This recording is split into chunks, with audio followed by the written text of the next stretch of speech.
Welcome to Doing the Most, the series where we talk about the misadventures of entrepreneurship. I'm your host, Georgie, execution strategist and serial entrepreneur. This series is here to get real about what entrepreneurial life truly looks like. We are driven, persistent, hardworking, ambitious. We are human, and these are our stories. Please note, all Season 1 episodes were previously recorded for our video series.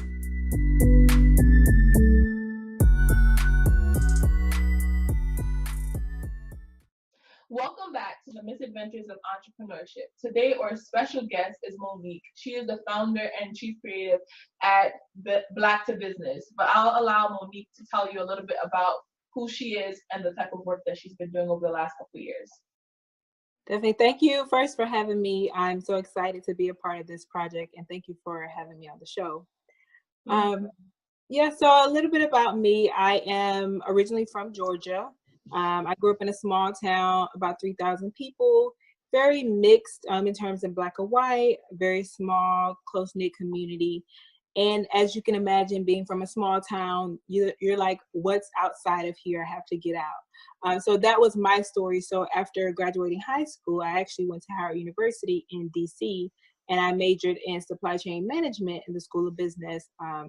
And originally why I went to Howard was really about growing up in a community where it was, you had Black and white, but of course, being in the South, there are issues when it comes to segregation, discrimination, dealing with all of those things. So I felt like once I graduated, I wanted to be in a place where I felt a sense of community when it came to college. So I went to a historically Black college. And of course, at Howard University, being the #1 HBCU, you're really taught to, be powerful as a Black person, but also further your community. So for me, being an entrepreneur, being always a creative, I always knew since I was little I wanted to be an entrepreneur.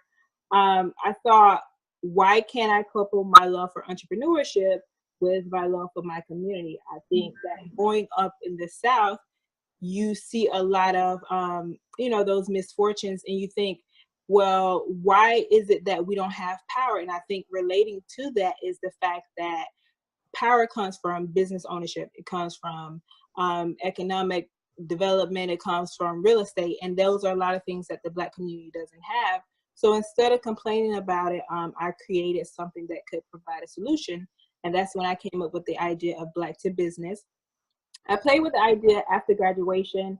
And of course, I just packed up my bags one day. I was initially interested in entertainment. I said, entertainers are the biggest influence in the Black community. How can we use them to further our community? So I started, looking into how can I start to interview entertainers.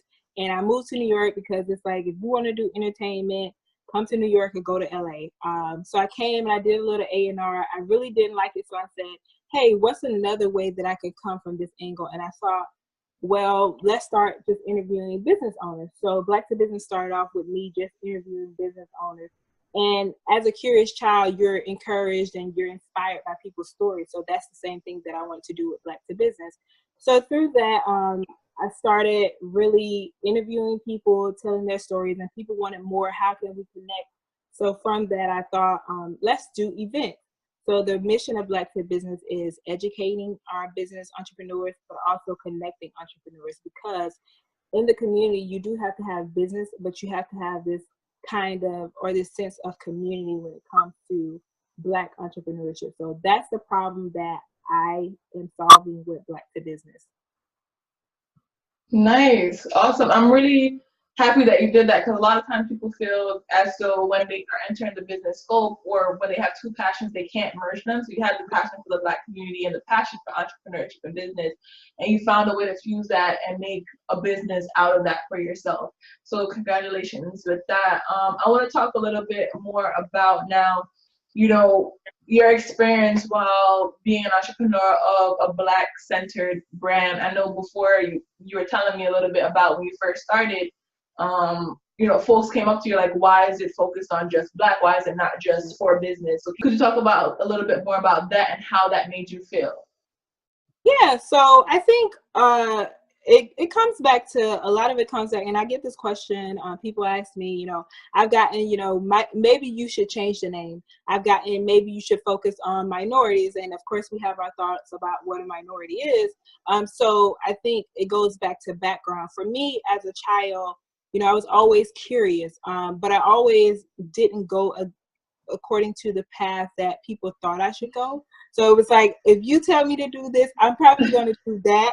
And why are you telling me to do this? So I feel like, I've always been kind of self-aware. And with that, it comes, it spills over into adulthood, where you are facing these things where society says, okay, maybe you should consider changing the name because more people will be receptive to it. Or maybe you should consider, changing it to a minority because for some, whatever the reasons are. So with Black to Business, when I came up with this idea, it was about, being intentional. When you create something, you have to be intentional. So for me, the name in itself solidifies what we stand for. Whether it's my thoughts on what a minority is, when you think about Black, the state that the Black community is in, a lot of it is because, a lot of people try to, scratch the surface. They don't look to go deep on, solving these issues. So for me, it's like, if we continue to do that, how are these things going to be solved? If we can't face front for, what the issue is, how is it going to be solved? So with Black to Business, it was about being intentional. Why should I have to change the name? There is an issue with the amount of businesses that are in the Black community that are sustainable. So there needs to be a platform that answers that problem, and it needs to be intentional, but it also needs to be unapologetic in that mission. So I think with the name, it says a lot, but also the fact that we focus on a community that is a part of who I am, but it focuses also on creating a sense of legacy to say the people behind us don't have to be apologetic about, who they are, what they stand for, and we can be successful regardless of what society is saying that we can't do. Exactly, and I love that. And what you said, the word that resonates most with me right now is unapologetic. Right. And I think oftentimes as a woman, as a person of color, as a Black person, just we are often apologizing for our presence and our right to be in certain rooms. So what kind of drove that unapologetic attitude inside of you? Is there like a certain story from like childhood or young adulthood that you could kind of reference? I think it's okay. So I think it really is. It's about childhood, honestly. It's about, being in this small community. Yeah, we have a sense of love. I do appreciate the fact that I grew up in a small town, but you got to recognize that with that comes, it's in the South. There's a lot of ignorance. So for instance, when I was growing up, I grew up I grew up and I graduated from high school in 2009. Mm-hmm. When I graduated, homecoming court was, you had 3 Black queens and you had 3 white queens. Like that's how it was. And it didn't change until about 2011. So, growing up, you're thinking like, why is this? And, the same reasons are, these people who are teaching us in school, they have their kids that are going to these schools, but they can't go to the same prom as us. So you start to think about like me being an inquisitive child and going back to like, I'm going to go against everything. I need to find the answer to this. So that's one of the things. And also I can say when I grew up, I read a lot. And I just remember being in these reading competitions, and I would never forget, being separated from my peers because, that's when you start to be broken up based on, okay, society or tests say that you know this much more. Mm-hmm. And you're growing up with these people like, why can't we be in the same classes? And we're being taught, okay, I'm better than you, I'm smarter than you, and you're the only Black kid in the classroom. And I think a lot of times in society today, we glorify, yeah, it's great to be the first, but it's 2018. Why are we still the first? Yeah. So I think that, all of those things are reasons why it's like, you get tired of it. And if you recognize the problem and you choose to do nothing about it, that's a bigger problem. So if you recognize the problem like I did, and I chose to do something about it, I feel like I'm fulfilling my purpose, no matter how hard it may seem. 100% respect all of that, because you see how it resonates. And like, I hate, and that same feeling, like, you know, why is it the first? Like, my grandmama should have been the first, maybe my great grandmother, like, not even like somebody that I even know. Like, I just have memories of the first, and it's just, you know, still getting those titles. Yeah. And it's weird how a lot of people from the outside would say, oh, you know, the world has come so far, but it's like, no, for you it might have come far, but for me, we're still going through a lot of like stuff that looks like as a simple challenge. And I think that exposing that and just being really conscious of that, Right. a lot of people, not people that are not, you know, black or female or whatever it may be, that are not inside of the demographic that it's affecting, they have a hard time understanding it, and they kind of feel threatened by it. It's not that it's about you, it's about me trying to get to where I need to go. Not saying that, you know, there's something wrong with you or how you operate, but if you start attacking me, then there's something wrong with how you operate within that. So that's really good to hear. So now I want to take a little shift and talk about the business, right? So Black to Business, could you just remind me, when did you start Black to Business? So I started Black to Business. It became an idea in 2013. And I'll be honest and say within the last 2 years, we really just, you know, took it full-fledged. And the reason for that being is, you know, you have this idea and you kind of play around with it and you know that it can be something serious, but I think there's a moment or a twist that happens. So for me, it was, you know, the Trayvon Martin situation, but it was also, I think, the hitting point, and a lot of people may or may not remember this, but it was the basketball owner. He was owning of the team, and it was Donald Sterling. And I remember that it was like an issue with, basically, he didn't want his fiance sitting next to this Black basketball player. And I was just like furious, like, why is it, you know, the tapes were released and all of those things. But I think that was a pivotal moment for me to say, like, there is really a problem. And, you know, people still having to play under this man, and they kind of having to snatch the team out of his hand. You know, why are we put in these situations when we really need to have, you know, systems and businesses in place that can, you know, say, okay, if you treat my people like that, I have a choice. I can't leave. So that is where, you know, I really, really started to really take it serious. And so since then, we've been going. Yeah, that's really good. And it's, you know, now we see a lot happening with like the Colin Kaepernick and like football. And I think it's all about taking a stand, because folks are getting upset about the wrong reasons. Folks from all backgrounds, black, white, they're like, oh, why is he doing this? And, you know, it's a love sport. And it's like, people don't get it. It's not about the sport. It's just about the messaging. And with time comes change and evolving. And if we're still being attached to, you know, whether it's an anthem or ideas and systems of over 100, 200 years ago, then have we truly progressed? It's, you know, it's okay to understand history, but I think history repeats itself if we allow it to repeat itself, right? And if we don't call out the injustices when they're happening, and we just like let it stay and let it sink and let it sit alone, then it's just like, why is it now okay when we've deemed that, you know, 90% of that stuff is bad. We all agree 90% of that stuff is bad, right? Why are we gonna keep this portion of that? Why don't we just say, okay, it was all bad, let's make new, let's start over, let's go forward together as a society, as a people. So it's just really a hot mess. And in terms of the business, like, what was the first thing that you did to get the business started? So now let's talk a little bit about like the business setup. Did you have like funding? Did you just, you know, learn how to do it yourself? Let's talk about that journey. Ooh, this is misadventures. So Black to Business is 100% bootstrapped.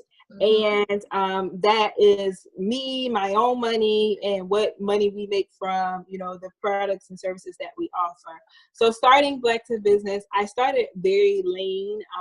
Everything I learned, I honestly attribute to books, but also YouTube University. So I built my website. Yes.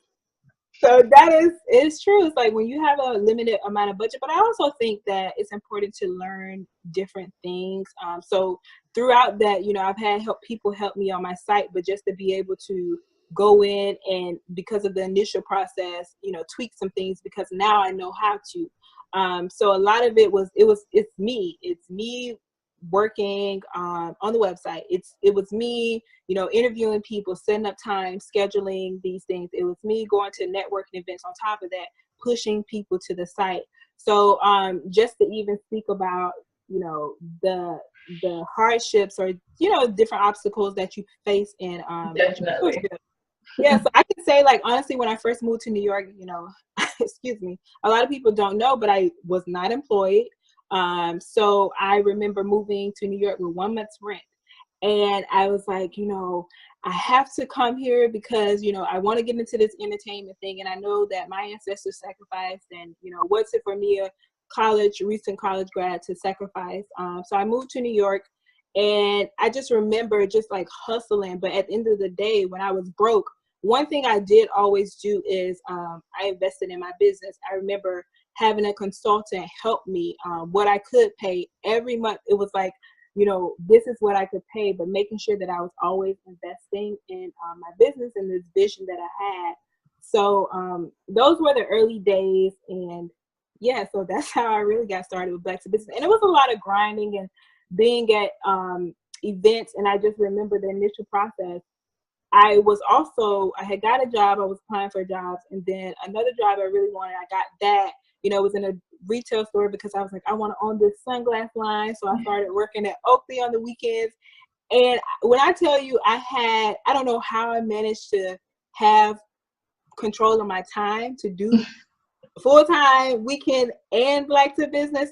I don't know, but so to this day, now I'm like, how am I struggling with managing my time? Like, you literally have one full-time job and Black to Business, like, you know. So those were the early days, but I think it's a lot about, you know, starting with encouraging people to know why you do it.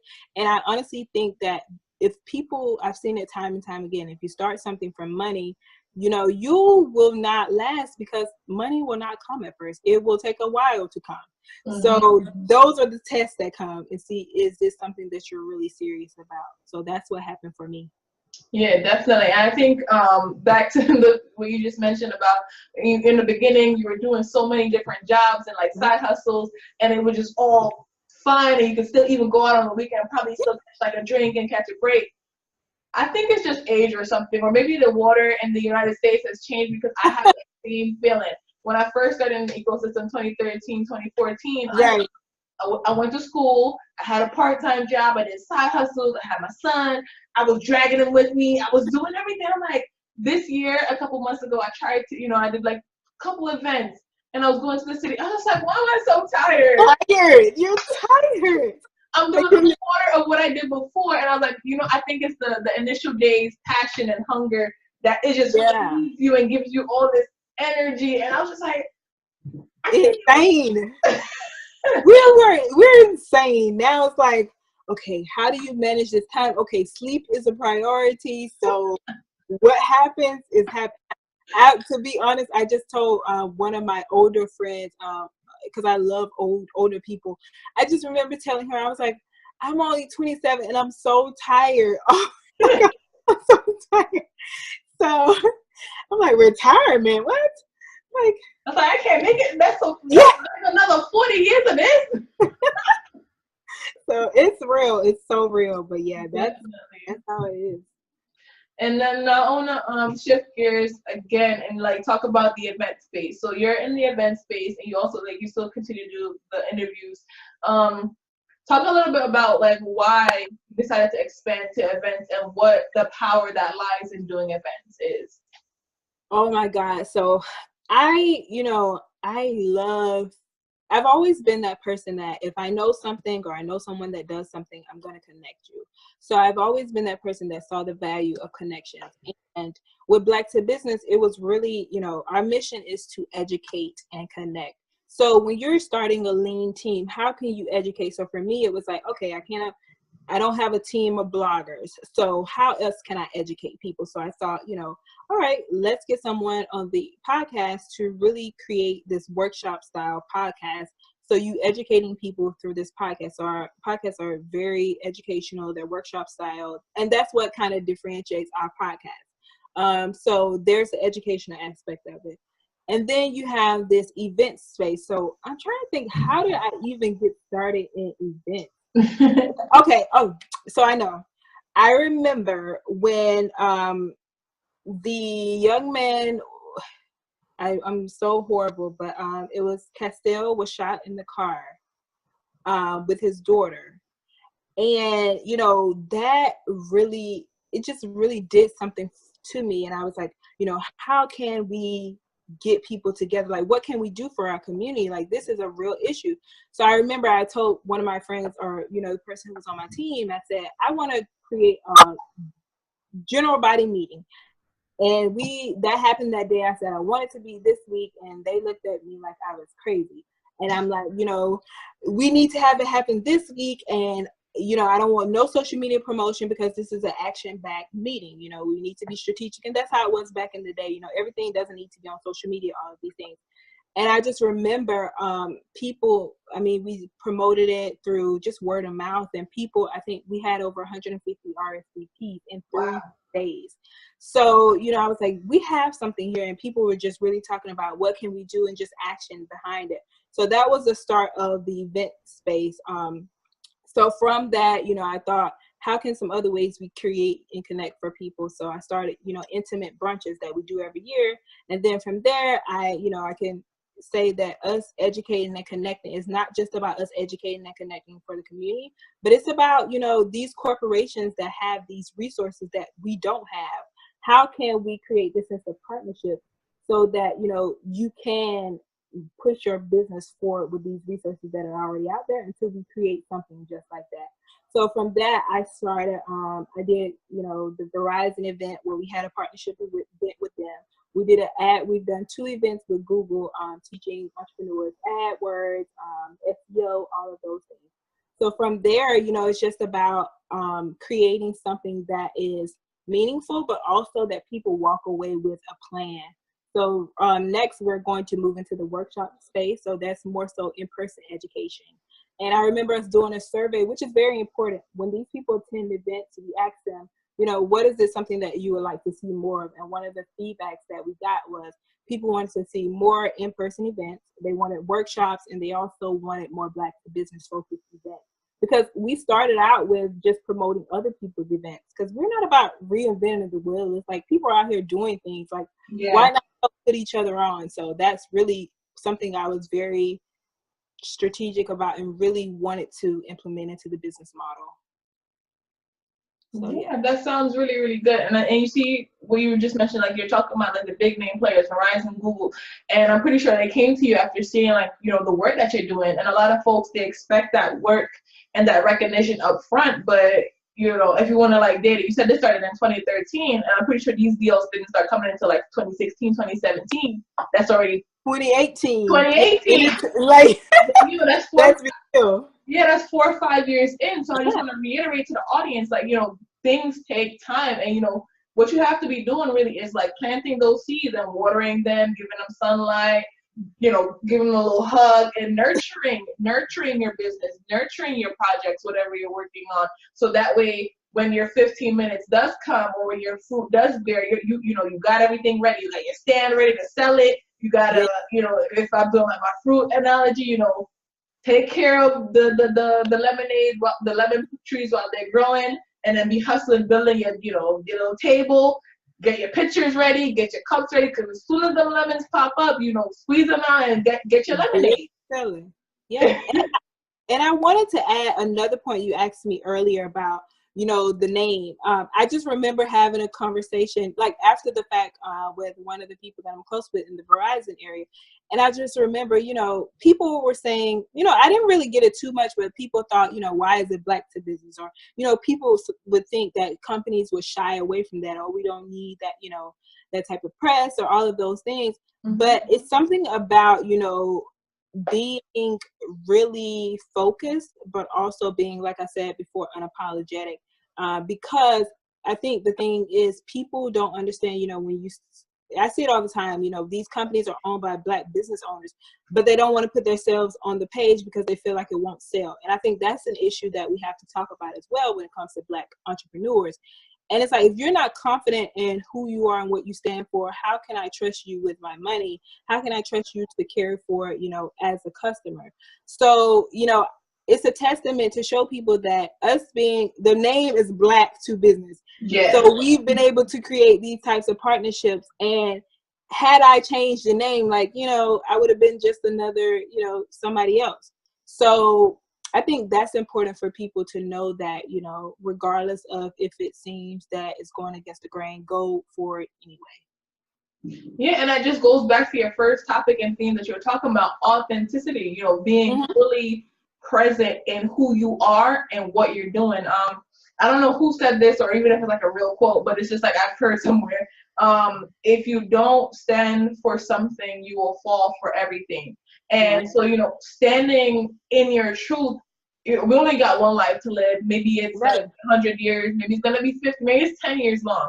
And if we don't fully accept who we are, how we come packaged, how we present ourselves, and then how do we expect other people to accept us the way we are? Or, we're trying to differentiate ourselves in a way that doesn't represent who we are or our interests, and then we, midlife crisis happens, or, always stressed out or confused or depressed, because if you just show up as you are, it's just gonna take away so much weight off your shoulders of having to, put up that mask. And I think a lot of the opportunities that I've gotten is just literally being myself. When I first started going to events, I was like that young Black girl that's wearing a hoodie or a sweater and some regular jeans and sneakers, and people just who is this person? And I'm just asking, and if I didn't understand something, they use VR and AR. I'm like, oh, what is that?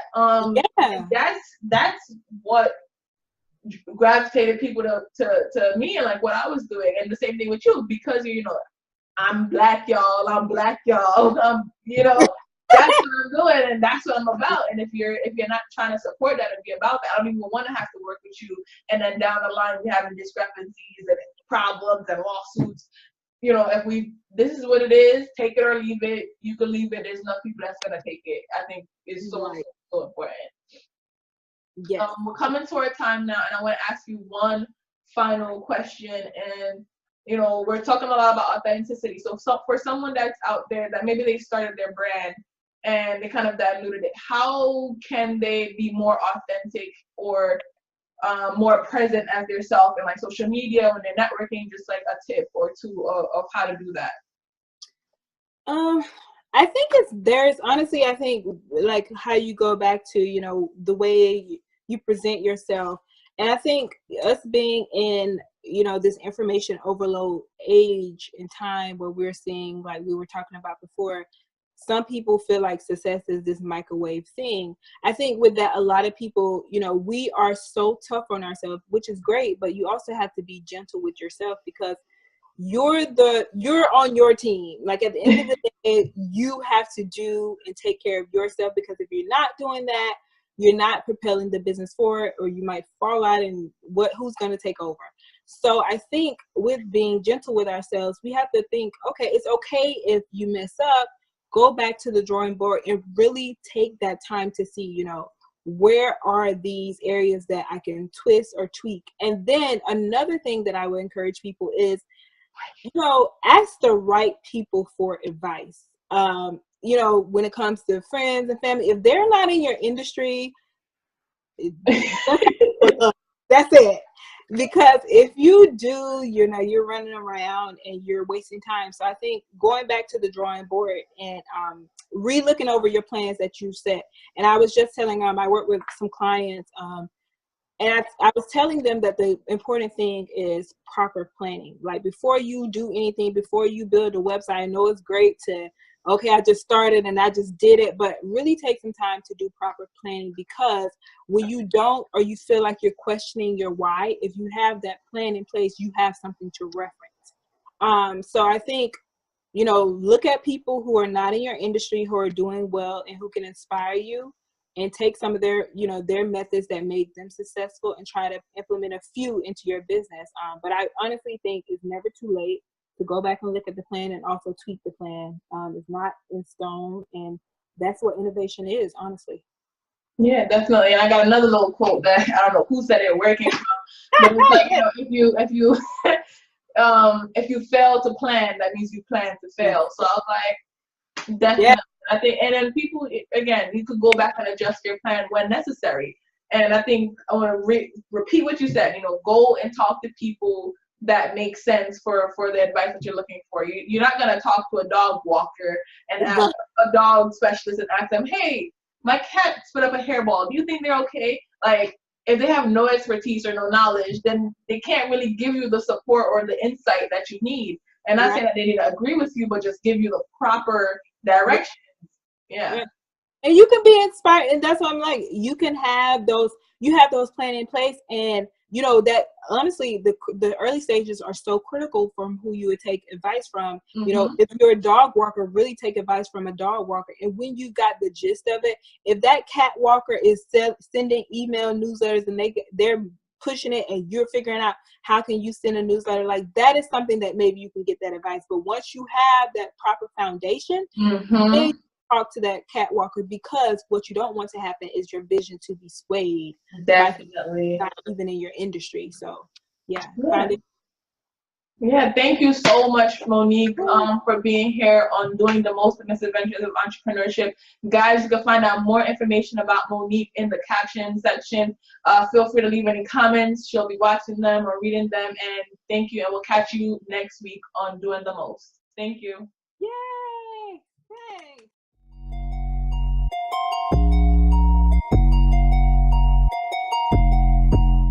Thank you for tuning in to this week's episode of Doing the Most. Catch us here next week, same time, same place.